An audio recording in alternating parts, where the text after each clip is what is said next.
Dobrodošli vsi skupaj. Tole je prvi del seminarja o zakonski zvezi. Nekaj stvari bom porezal ven, ker jih ne bomo razumeli, ker so že stare. Za ostale reči, ki bodo ostale, vam pa želim obilo Božjega blagoslova. Pridigal bom serijo o zakonski zvezi. Ko sva se z ženo poročila, sva na poti tja pela himno Nesmrten in nepremagljiv. Na poti ven pa sva pela Nihče ne pozna problemov, ki sem jih videl. Ja, ampak na poti noter pa sva pela himno Nesmrten in nepremagljiv. To seveda poje o Bogu. Kot veste, bomo brali knjigo Efežanom v Svetem pismu in namesto, da je to neka serija pridig, ne vem, kdaj sem to začel, ampak namesto serije pridig je v bistvu to serija serij o Efežanih. Ker ko priješ do določenega sklopa vrstic o Efežanih, potem vidiš, da je druga tema. Tega običajno ne počnemo pri jutranjih pridigah, očitno, ker imajo drugačen fokus. Ampak poskušam vam pa pokazati, če si pogledamo majhno količino vrstic na to temo, da je mnogo količine informacij, ki lahko potegnemo ven iz tega. Sedaj pa prihajamo k klasičnemu načinu gledu na temo zakonske zveze.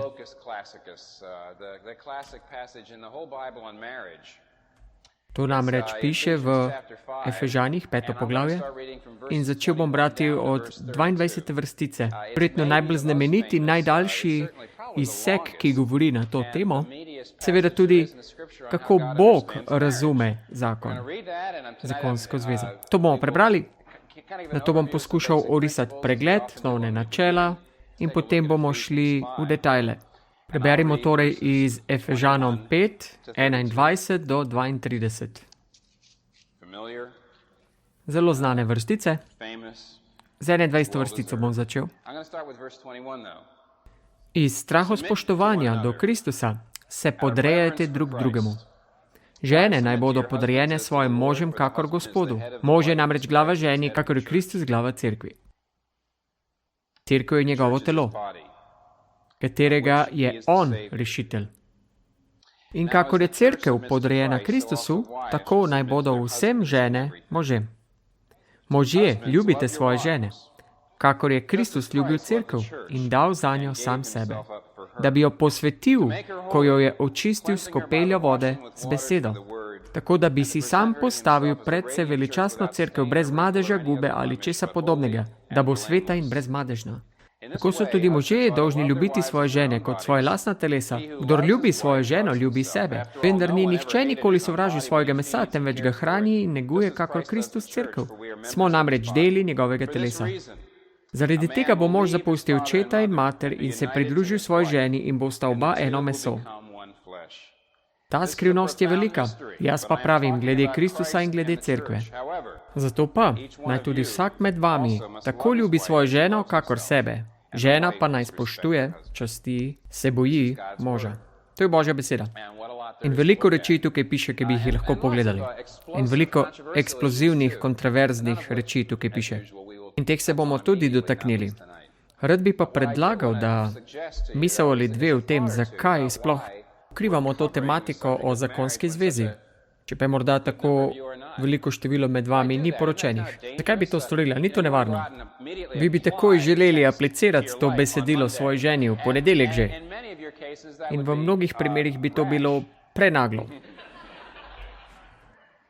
Tu je nekaj razlogov, zakaj preučujemo to tematiko. Čeprav je tako veliko izmed vas poročenih. Prvič, kot veste, naj bi preučevali Božjo besedo in se učiti iz tega, kaj nam je povedal. Samo zato, ker to piše. Vedno je nevarnost, da gremo samo v določene dele spisov in da zanemarimo druge dele spisov. Zato je potrebno Sveto pismo preučevati sistematično, ne pa da samo iščete tiste dele Svetega pisma, ki se tiče vas. Kako veste, da se tiče vas? Razen, če preberete vsega, ne morete vedeti. Tako je bolje filtrirati svoje življenje skozi Božjo modrost, Božjo besedo, bolj kot pa z vašo. Druga točka.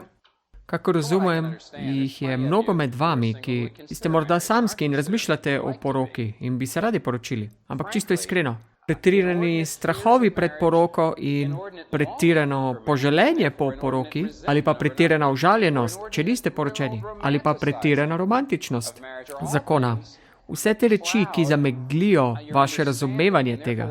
In tako, ko razmišljate o prihodnosti, ko morda razmišljate, to osebo bi rad se poročil z njo, razen če ste sposobni razumeti, kaj v bistvu je zakonska zveza. To morate biti sposobni pogledati človeka skozi Božjo besedo, namesto strahov, jeze in romantike vaše lastne. Sicer se ne boste mogli inteligentno odločiti glede vaše prihodnje zakonske zveze. To je zelo pomembno. Rad bi povedal, da lahko aplicirate ta nauk v ponedeljek. Lahko takoj začnete, ne s tem, da se poročite, da začnete razmišljati o prihodnosti vaši skozi Božjo besedo, namesto skozi vašo preteklost, vaše izkušnje. In tretja točka, mnogo izmed vas je ločenih, ste se ločili. Še večja nevarnost, morda imate pokvarjen, popačen vidik o zakonski zvezi, kot pa ljudje, ki se nikoli niso poročili. Razlog za to pa je, kot bomo videli čez trenutek, da je eden izmed načel zakonske zveze, da je le-ta eden izmed načinov, ki jih je Bog si izmislil za to, da bi poskrbel za našo samoto. Mnogo ljudi sicer pravi, ne se poročiti, če se počutiš samega. Ampak Adam je bil sam, bomo videli. In zato se je tudi Adam poročil. Potem bi Adam mogel biti sam. Tako se je poročil. Zakonska zveza naj bi bila globoka tolažba za samoto. Ampak, kot mnogi izmed vam to veste, da ste veliko bolj osamljeni v slabi zakonski zvezi, kot pa če niste v zakonski zvezi. Zaradi tega imate lahko bolj popačen pogled na to, kaj je zakonska zveza, kot pa tisti, ki se niso poročili. Tudi vi morda razmišljate o svoji prihodnosti iz vidika vaših spominov, bolj kot pa iz strani Božje besede. In zato je pomembno in morda se zdi celo boleče, da nasičite svoje razmišljanje s tem, kar piše Svetopismo o tem. In seveda je tukaj tudi mnogo izmed vas, ki ste poročeni in lahko to aplicirate na zelo očiten in zelo praktičen način. Takoj. Danes bi vam rad pokazal 4 osnovna načela, če nam bo uspelo. 4 osnovna načela zakonske zveze, ki jih pa tukaj lahko preberemo, ki so tukaj podana, o katerih bi rad danes govoril. In te reči so zelo pomembne za naše razumevanje tega, kaj Bog pravi, da je zakonska zveza. Zakonska zveza, za razliko od večine ljudi, ki misli, to ni nekaj, kar si je izmislil nek jamski človek, nekje v votlini. Misli, idejo imam. Glede na Božjo besedo je zakonska zveza božanska ustanova. V Bibliji nič ne piše o šolah ali kako naj bi šole potekale, tudi ne govori o skupnih centrih ali v umetniških galerijah. Ta je veliko inštitutov in stvari, ampak Biblija jih ne omenja. Zakaj? Zato, ker jih Biblija ne regulira. Zakaj? Ker jih Bog si ni izmislil. A vendar si je Bog izmislil zakon. In ko stopite v zakonsko zvezo, potem stopite pod njegovo avtoriteto. Želite ali ne? Poglejmo si te osnovna 4 načela. Prvo načelo je povezano z 21. vrstico, ker ta nekako kaže, kako je povezana z ostalim delom odlomka. 21. vrstica piše, iz strahu spoštovanja do Kristusa se podrejate drug drugemu. Če se spomnite, da v vrsticah pred tem odlomkom o zakonski zvezi govorijo o tem, kako biti napolnjen Svetim Duhom. In potem nam pove, da je oseba, ki je polna Svetim Duhom, ima določene značilnosti. In zadnja izmed značilnosti, ki je omenjena, je 21. vrstica. Koliko značilnosti ima oseba, ki je polna Svetega Duha? In to je ta zadnja stvar, zadnja vrstica. In skoraj vsak komentator na Efežanih bo jasno rekel, da je jasno, da Pavel ne umetno, ampak zelo organsko se premika iz te fraze podrejete se drug drugemu iz strahu spoštovanja do Kristusa v naslednji primer odnosov. V zakonu med možem in ženo, v družini, starši in otroci in na koncu v odnosu na delovnem mestu. Vse to je delovanje tega istega načela. Načelo pa je, da se podrodita drug drugemu iz spoštovanja do Kristusa. In v bistvu ne morete spregledati na to, da Pavel piše, da je to domneva. Pavel domneva, da če imate zakonsko zvezo, ki je usklajena, da tu že deluje lastnost Svetega Duha. Pri vama, da služite. Torej, odstranite sebe iz centra in da date potrebe drugih ljudi pred svoje potrebe. Prvo načelo je, da je osredotočenost na sebe osnovni, glavni problem v vsaki zakonski zvezi. Ta sposobnost, da se lahko podredimo drugi osebi, to potrebuje svetega duha. To je nemogoče nekomu, ki ni napolnjen svetim duhom. Pavel tukaj sklepa domneva, da je oseba v ponižnosti polnjena z duhom in služi drugi osebi. Zato izstopite ven iz tega, da se ukvarjate s svojimi problemi in potrebami. To predpostavlja kot osnovo glede vsega, kar se tiče zakona, zakonske zveze. Torej, prvo načelo je, da je osredotočenost nase glavni greh, glavni problem, glavni rak vsakršne zakonske zveze. To je temeljni problem, ker je nesebičnost temelj kakršnekoli dobre zakonske zveze. Kar nekaj izkušenj imam, da se spominjam tega in mnogo ljudi mi pravi, kakšne dobre počitnice sem imel. In jim rečem, ja, dobre počitnice sem imel, rečem, ko me vprašajo. Ne želim povedati, kaj sem storil, zato ker ne bodo razumeli, zakaj so bile dobre počitnice. Čeprav so bile velike spremembe zame. En teden pa bila ženo in njeno družino skupaj vsi v eni koči ob nekem jezeru, oni pa so imeli 12 otrok. 12 otrok. In kasneje še z eno družino, cel teden, z drugo družino, isto v koči s 6 otroci, pod isto streho. Potem nekdo reče, je to dopust? Potem reče, sprememba je tako dobra kot karkoli drugega. Ampak ta sposobnost, da se predamo drugi osebi, da se odpovemo svojim pravicam, sposobnost, da služimo drugim potrebam bolj kot svojim, z dobro drugega, sposobnost odložiti svoje želje, da bi pomagal drugi osebi, da oni dosežejo svoje potrebe. To ni nam instinktivno. Za nas ni nič bolj nenaravnega kot to. Pavel piše, da je to nemogoče, razen če vam Sveti Duh pomaga pri temu in to ustvari v vas, da vaše življenje spremeni v nesebično življenje in tako lahko imate srečen zakon. Mimogrede, to ne pomeni, da so samo kristjani tisti, ki lahko imajo srečno zakonsko zvezo. To je tema zase. Ampak, kar tukaj piše, če oseba ni kristjan in ima srečno zakonsko zvezo, potem sigurno Bog to pomaga, čeprav se tega ne zavedajo. Ker je nemogoče, da živite nesebično življenje brez Boga. Zato je pa v samem jedru vsakršnih problemov zakonske zveze, poglejte na osredotočenost nase. To je ključ. Ta sposobnost, da se podredimo v 21. vrstici, je od duha. Ker ta beseda podredite se je zelo močna beseda. Sedaj sploh ne govorimo o tem, da naj se žene pokorijo, podredijo svojim možem, kakor piše v naslednji vrstici. To tematiko, to vrstico bom drugič obravnaval, ko bo eksplozivna tema. Danes pa govorim samo o 21. vrstici. Ta beseda podredite se je vojaška beseda in običajno se je uporabljala v tem, da se podrediš vojaškemu nadrejenemu. Vojaki se podredijo oficirju. Ko si v vojski, zgubiš veliko količino nadzora svojega življenja, urnika in vsega. Kaj boš jedel? Ker če želiš biti del celote, da bi vsi bili harmonični, da bi postali del večje enotnosti, se moramo odzivati kot telo, se moramo podrediti. Veliko svojih odločitev in veliko svojih želja in poželenj. To je treba podrediti. Pavel tukaj ne govori samo o zakonu. Pravi, da je ta sposobnost, da vstopiš v telo, se ne poteguješ več prvo za svoje pravice, ampak da služiš, da delaš za dobro skupnega, svojim lastnim dobrim. To za nas ni instinktivno. To ni nekaj naravnega za nas. To je tisto, kar Pavel tukaj absolutno predpostavlja, kot je fundamentalno za celo zakonsko zvezo. Naj to še drugače obrazložim. In to je še posebej za tiste, ki ste poročeni, še posebej za vas. Res morate sedaj razmišljati o teh rečeh. Ko rečemo, da osredotočenost nase največji problem, da je to, potem ne govorim samo o zakonski zvezi. To je velika debata danes. Kadarkoli govorite z nekom, ki je globoko prizadet, in veliko ljudi je prizadetih. Ravno sem bral ženski, ki je svojo mladost preživela z mamo. Verjetno ni najbolj grozna stvar, ki ste jo kdajkoli brali, ampak zdelo se je grozno. Ko je njena mama jo želela kaznovati, jo je zaklenila v omaro za 2 dni in jo hranila.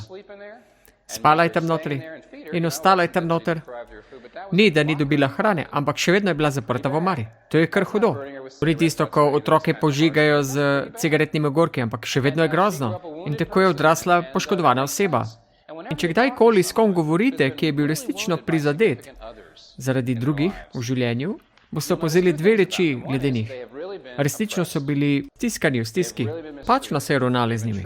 Nepravično. Oni so žrtve take krivice. In opazili boste še nekaj, da so ponavadi tudi zelo osredotočeni nase. Toliko so skoncentrirali na svoje probleme in morajo razmišljati o drugih ljudeh. Če pa so osredotočijo na druge, potem to storijo na popolnoma obsesiven način. V bistvu ne izpolnjujejo potreb drugih ljudi, ampak izpolnjujejo svoje potrebe s tem, da dovoljujejo drugih potrebe. Bistvo pa je, so te ljudje ranjeni, hkrati zelo vpeti vase, ne zavedajo, kaj se dogaja okoli njih. Preveč se koncentrirajo nase, na svoje potrebe, da bi se sploh koncentrirali na druge. Ne morejo se podrediti drugim. Tega pač ne morejo storiti. Vprašanje sedaj pa je, to je velik problem. Kaj boste s tako osebo? Kaj lahko naredite? En način razumevanja človeštva je to, predpostavlja, da so vsi ljudje v osnovi dobri in če je človek osredotočen nase, to zato, ker so bili ranjeni. To take besede ne izzovete. Ljudje potrebujejo, da se razvije njihova samozavest, da niso izzvani, ampak je treba pritisk iz njih odstraniti, jim rečejo, da naj poskrbijo za sebe, da so dobri sami sabo. Morajo se malo razvajati, ampak to predpostavlja, in mnogo knjig je takih, ki to piše, ampak to predpostavlja, da osredotočenost nase ni naravna. In če si osredotočen nase, potem si bil zlorabljen. To predpostavlja. Verska predpostavka. Nihče ne more tega dokazati glede človeške narave. To je vera. To je verska izjava. Sicer ne obstaja nikakršna vera, religija, ki to uči. Razen izmišljenih, samonarejenih religij današnjih časov. Drugi pristop temu pa je, krščanski pristop pa da rečeš, njihova osredotočenost nase je dodatno obtežena zaradi rane, zaradi zlorabe. To so močno obteži. To je za njih kot oblak dima, ki jih duši. Vseeno je ta osredotočenost nase bila pred njihovo rano. Zato je treba z njimi zelo nežno postopati in hkrati jih je treba izzvati, da vidijo, da je njihova osredotočenost nase posledica ljudi, ki so od odzunaj njih. Obtežilo jih je in nekaj morajo narediti glede tega, sicer bodo nesrečni zavedno. Večina vas pozna to zgodbo, scenarij, ko se prvič poročite, zato ker imate radi to osebo, razen če je šlo za dogovorjeno poroko, ali pa je 98-letni milijonar. No, ponovadi se poročite z nekom, ki ga imate radi, ki se vam zdi čudovit. Ampak takoj, ko se poročite, v roku enega leta ali dveh, pa prepoznate ta proces in potem vidite, kako sebični so. Tega vidite vedno več, vedno več. In še ena stvar se zgodi hkrati. Tudi oni začnejo vam govoriti o rečeh, kako mislijo, da ste vi sebični. In tretja stvar, ki se zgodi, je to, da ne vidite svoje sebičnosti, da je vaša tako huda kot njihova sebičnost. In razlog za to je to, ja, to je res, vem, da to počnem, ampak ti ne razumeš. In tako oba dva, in to je neizbežno, oba dva vidite, da je drug sebičen, slišali boste za lastno sebičnost, ampak vedno boste prepričani, da je drug bolj sebičen kot vi. To se bo zgodilo. Kaj pa se zgodi, ko se to zgodi? Lahko greste v dve smeri. Eno je, da se odločite, da je vaša ranjenost bolj pomembna kot vaša osredotočenost nase. Se tako odločite. Razen če ta oseba vidi in razume probleme, ki jih imam in poskrbi za mene na tak način, nič ne bo delovalo. In seveda tega ne bodo storili, ker isto razmišljajo o vas. Kar se običajno zgodi, ali saj v večini zakonih, da se ustvarja emocionalna distanca. Zato z drugo osebo začnete barantati in rečete, seveda to ne naredite na glas, ampak v bistvu rečete, ti mi ne tež glede teh reči, jaz pa ne bom glede unih rečite. In po 40 letih lahko zaradi tega morda celo izgledajo precej srečni v poroki, ampak ko imate obletnice, ker se treba poljubiti za fotografa, bo nekako prisiljeno. Druga reč, ki jo lahko storite pa je, in to je, da se odločite kot kristjan, da obstaja ta 21. vrstica in se lahko odločite. Ko se ta proces začne, da boste se določili, da boste videli lastno sebičnost kot bolj resna kot sebičnost od drugega. Boste svoje napake imeli bolj resno od tujih in da se boste odzvali na sebičnost, ki se vam razodane ali pa vam nekdo pove. Ne glede na to, kaj druga oseba počne. Vašo osredotočenost nase boste smatrali za manj pomembno in bolj resno. Boste imeli potrebe druge osebe od sebe. In odločite se to. In če oba dva to naredite hkrati, imate možnost resnično do lepega zakona. Kjer dve osebi vidite, da je moja lastna osredotočenost nase glavni problem. Čisto iskreno, obstaja tudi tretja možnost. Prva opcija, da zanikamo to, druga je, da obe dve to storita in tretja je, da eden izmed vaju to stori in drugi ne. To pomeni, da skozi nekaj časa, morda ni takojšen odziv od druge osebe, ampak če ste vi edini, ki se odloči, da je moja sebičnost stvar, na kateri bom delal, boste odkrili, da se bo druga oseba zmehčala in bo lažje drugi osebi se soočiti z njihovimi napakami in jih priznati, ker ne govorite vedno o njih. Še posebej, če gre za moškega. Ker je težko moškemu priznati, tudi če jih dobiš in te dobijo, ne bodo tega priznali. Torej, tudi če se ena oseba odloči in če se ena prizna in reče, glavni problem mojega zakona je osredotočenost nase, ne moje preteklosti, ne mojih ran, ne moje potrebe in ne ta druga oseba, kaj mi počne. Jaz bom delal na moji sebičnosti. Če oba dva storita to možnosti neskončne. Če pa to stori samo eden izmed vaju, so možnosti zelo dobre. A razumete to? Vidite to? In mimogrede, vse, kar lahko rečem, je... Zelo mi je težko z obema, nekako, ne morem danes tega povedati. Obstaja ta konzervativni pogled na zakonsko zvezo in pravijo, da je glavni problem v slabem zakonu to, da se morata vsak podrediti svoji vlogi. Že so glava in žene se morajo podrediti in to je glavni problem. To je lahko problem mimogrede, o tem bomo govorili. Ampak če je glavni problem osredotočenost nase, posiljenje teh vlog dejansko spodbudilo samocentriranost, to lahko spodbudi, da drug drugega izkoriščamo. Kaj ni tako? Obstaja pa še ena stran, posvetni pogled na zakon, kjer morate v drugi osebi storiti to, da vidijo vaš potencial, da prepoznajo vaš potencial, da razvijajo vaš potencial. Partnerju ne smete dovoliti, da hodi po vas. Zavedati se morate, da se morate razviti v tej zakonski zvezi. Če druga oseba tega ne bo storila, se morate pogajati, sicer pa izstopite iz zakona. Zato pa je glavni problem v zakonu osredotočenost nase. Ločitev pa je nekaj, kar Bog dovoljuje v določenih okoliščinah, ki jih je orisal.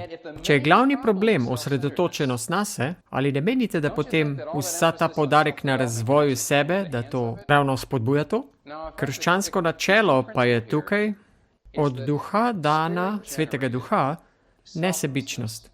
Saj se spomnite, smo že govorili o tem, da ne mislite premalo o sebi ali pa preveč o sebi, ampak da o sebi nasplošno razmišljate manj. Da odvrnete misli samega sebe in se zavedate, da v Kristusu so vaše potrebe bodo in so zadovoljene. Ne gledate na drugo osebo kot Boga in vašega rešitelja. Oseba, ki ima evangelij v svoji krvi, se lahko obrne in reče, moja sebičnost je glavni problem v tem in na tem bom delal. In to je ključ do vsega. Naj vam omenim še ostale 3 načela, ampak moram biti zelo kratek, ker želimo danes to zaključiti. Že se zdaj vidite, da imate veliko za delati na sebi. Če pa ste poročeni, je ta sama absorpcija, osredotočenost nase, samo pomilovanje. Ko vaš partner pokaže na vašo sebičnost in vi potem rečete, pa ne razumeš. Nihče ne ve, kakšne težave sem jaz videl.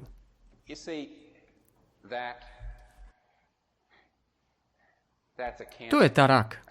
To sem že večkrat rekel. To me spominja, da tako, ko je Bog pogledal Kaina, je bil poln samopomilovanja v 4. poglavju 1. Mojzesove. In reče Kainu, Kain, greh nate preži pri vratih. Njegovo poželenje se obrača proti tebi, a ti mu gospoduj. Grehu namreč.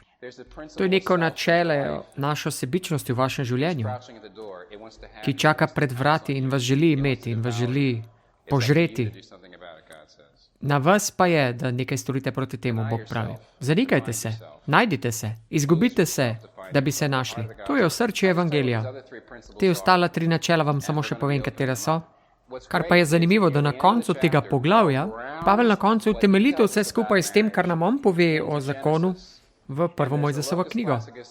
In tam je seveda tudi ta klasična izjava, besedila iz Mojzesove knjige. Redil je moža in možinjo.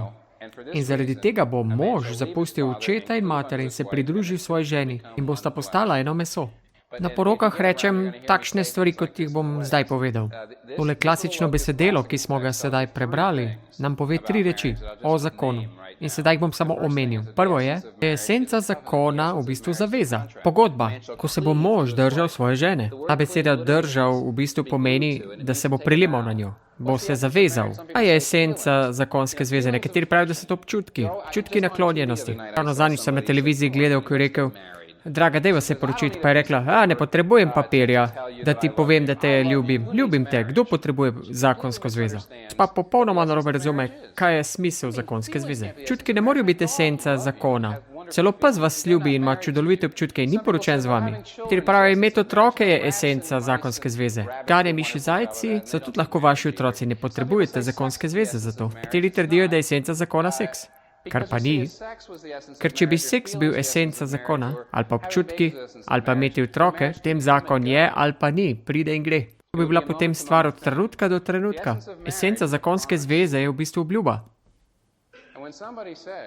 Če nekdo trdi, da ne potrebuje papirja, da deklarira ljubezen do drugega, potem ta oseba ne ve, o čem govori. Zato, ker ko se poročite, ne trdite s tem, kako se počutite sedaj. Prisluhnite poročili za obljubi. Nič ne rečete, kako ste zdaj in kakšna so vaša čustva. Rečete pa, ko se poročite, ne rečete ljubim te, cenim te, rad bi se dal tebi. Tega ne rečete, ampak obljubim, da bom ljubeč, da bom zmeren, da bom naklonjen, obljubim, da bom skrbeč, obljubim, da bom zvest, obljubim, da bom pod osebi pogoji, dokler ne umreva. Nič ne rečete o sedanjosti, nič ne rečete o vaših občutkih, ampak govorite o prihodnosti. Esenca zakonske zveze je obljuba. Obljuba pa pomeni, da imate sestanek s seboj v prihodnosti in rečete: 10 let od sedaj naprej, 20 let od sedaj naprej bom tam. Vse moje sestanke bom preuredil, da bom tam. Torej sami sebe organizirate, da boste tam v prihodnosti. Esenca zakona je obljuba. Druga stvar. Namen zakona je družba, prijateljstvo. Ste opazili, to je pozabil citirati. Citira iz 1. Mojzesove 2. poglavje. Zato zapusti mož očeta svojega in mater svojo in držal se bo svoje žene. Kaj je ta? Zakaj za to? Kaj je ta razlog? Če pogledamo 2. poglavje, tam piše, da jo je naredil moškega in žensko. V to tematiko se bomo vklopili v kasnejših predavanjih. Ampak ko je Adam bil ustvarjen moški, je vse, kar se je Adam dotaknil in pogledal, je bilo dobro. In potem je prišel do določene točke v 2. poglavju, ker Adam ni najdel partnerja. In takrat je Bog rekel: ni dobro. Vse ostalo v tej zgodbi stvarjenja pa je bilo blagoslov. Dobro in bilo je dobro. Samo ta del ni bil dober. In kar naenkrat ni bilo dobro. Prekletstvo. Grozna beseda, ne? Ni bilo dobro, da bi Adam bil sam. Jasno je, da nas je ustvaril z načrtovanjem pomanjkanjem. Ustvaril nas je, da bi bili prijatelji. Še posebej določeno prijateljstvo, ki je lahko samo med dvema različnima spoloma. Vem, da veliko vrat sedaj odpiramo, ampak se ne bomo danes z njimi badali. Ampak ključno tukaj je, da je zakon bil namenjen za prijateljstvo. Zakon je bil zgrajen za prijateljstvo. In to pomeni, da je esenca tega, kar pomeni biti v zakonski zvezi. Mi smo rekli, da je to za obljuba, ampak namen tega je pa, da je to vaš najboljši prijatelj. Poslušajte, tehnično, če ste poročeni, ste prešuštovali z nekom drugim, potem ste tehnično prekinili vašo zakonsko zaobljubo. Ampak poslušajte me, če imate nekoga drugega spola, ki je boljši prijatelj kot vaš zakonc, s katerim se lahko pogovarjate in delite, in se pogovarjate in odprete in se počutite, kot da lahko izlijete sebe tisti osebi, ki te razume, ki vas podpira, povzdigne, razume. Če stopite v takšno zavezo, če je kdorkoli drugega spola boljši prijatelj od vašega zakonca, ste bistveno onemogočili namen svoje zakonske zveze. To je esencialno, to je substancialna intimnost, to je huda nezvestoba, mimogrede, če greste in kultivirate takšen odnos. Moja žena in jaz to veva, midva veva, da je prešuštvo tehnično razlog za razpad zakona. In hkrati tehnična prekinitev zaveze. Hkrati pa veva tudi, da če druga oseba drugega spola postane boljši prijatelj od zakonca, že takrat bi bila nezvesta v bistvu. To veva. Vsi to vemo. Instinktivno morda ne vedo tega, ampak intelektualno to vedo. To je resna stvar, ker dostikrat se niti ne poročimo zaradi prijateljstva. Zmenkih ne gledamo na prijateljstvo in ne zbiramo potem. Pridete v sobo, vidite 10 ljudi, drugega spola, 7 vam jih ni všeč vizualno, 3 so kao atraktivni in te vas privlačijo in en izmed njih boste šli na zmenk in na koncu morda bo vaš prijatelj. In zelo verjetno je, da tisti, ki bi najverjetneje bil vaš najboljši prijatelj, ste ga v življenju že zavrgli, zato ker je predebel, prevelik, presuh, čuden. Če je namen zakona, če je tisto, kar zakon res naredi zakon, tisto, kar je resnično esencialno, je to, nekdo, ki vas razume, ki pogleda v center vašega življenja in ne bo zehal in se smejal, ampak bo rekel, wow. Razumevanja zmenka imamo čisto popačeno. In rezultat tega je, da stopite v zakonsko zvezo. In ta oseba ni ta, ki je vaš najboljši prijatelj. In kar se v večini situacij zgodi, ni zlobno in kruto. Zato potem najdete najboljšega prijatelja istega spola. Celo to je nevarno, ampak to ni ista stvar. Ker ne iščete tega. Namen, esenca zakona je obljuba, ampak namen pa je prijateljstvo. In zaradi tega, ker potrebujemo prijateljstvo, ker smo sami, ker potrebujemo globoko intimnost, globoko komunikacijo. Mož zapusti očeta in mater in se okleni v žene. In tako bosta postala eno meso. Še zadnje načelo. Prioriteta zakonske zveze. Tukaj piše, da bo mož zapustil vse in se držal okleni žene. Nihče drug, ne oče, ne mati, nihče nima večje prioritete nad vašim zakonskim partnerjem. Zakonska zveza je številka 1. Zakonska zveza usmerja vaše življenje kot celota. Zakon je vrelec vašega življenja, ker ima to moč. Če je vse okoli vas v slabem stanju, zlobno, hudobno, turobno, šibkost, ampak če je vaš zakon močan, v tem življenju še vedno imate moč. In če je vse okoli vas močno in dobro in uspešno, ampak vaš zakon je propad, hodite po svetu v šibkosti, ker ima moč, da usmerja vaše življenje kot celoto. Zato bi morali imeti prioriteto v življenju, da ni nič bolj pomenega kot zakonska zveza, tista oseba. Bog je to tako zasnoval in če boste bili v zakonski zvezi in boste postopali po drugačnih načelih, boste uničili svoje življenje. Poglejte, ste poročeni ali ne sedaj? Prihajamo k bistvu. Vidimo, da naš ponos in naša osredotočenost nase lahko premagana samo z evangelijem. Ker evangelij je, da ste bolj zlobni, kot ste kdajkoli verjeli, vendar ste bolj ljubljeni in sprejeti, kot ste si kdajkoli drznili upati.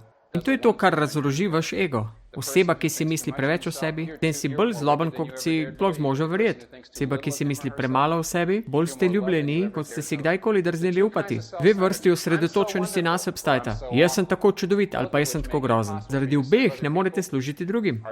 To vse se uniči pod križem. Vas ste pta. Želite spopati z problemom, s ta glavnim problemom? Pridite k njemu sedaj. Molimo. Oče, prihajamo k tebi in te prosimo, da nas usposobiš, sedaj, ko priznavamo svoje grehe, da se lahko srečamo s teboj in da te slišimo, kako nam rečeš, da nas boš obnovil, da nam odpustiš in da nas boš obnovil, da nas boš spremenil v prijatelja in da nas boš spremenil v nekoga, ki lahko ljubi in je lahko ljubljen. To te prosimo sedaj v Jezusovem imenu. Amen.